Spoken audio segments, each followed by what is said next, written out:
Isang client ko dito kahapon, nagpapataya po ng huweting yun. Ngayon, isa ng negosyante. Pumunta rito, nagpapa-upgrade ng makina. Package 4 lang kasi binili.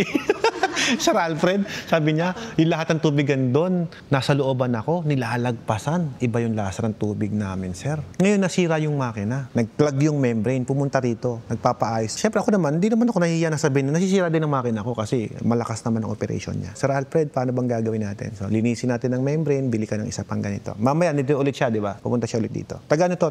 Nueva Ecija lamang. Kung napanood yung last video ko nandun. Isa po siyang perfect example ko. Kahit looban siya, siya po yung dinayo. Ngayon, ang ginawa dahil sira yung tubigan, nag-sacrifice siya. Bumili siya ng tubig sa ibang water station. Kasi sira yung makina niya eh. Ngayon, pag-deliver po niya sa customer niya, nagreklamo. Sir, iba po yung deliver niya, iba yung lasa. Tinapon niya yung tubig.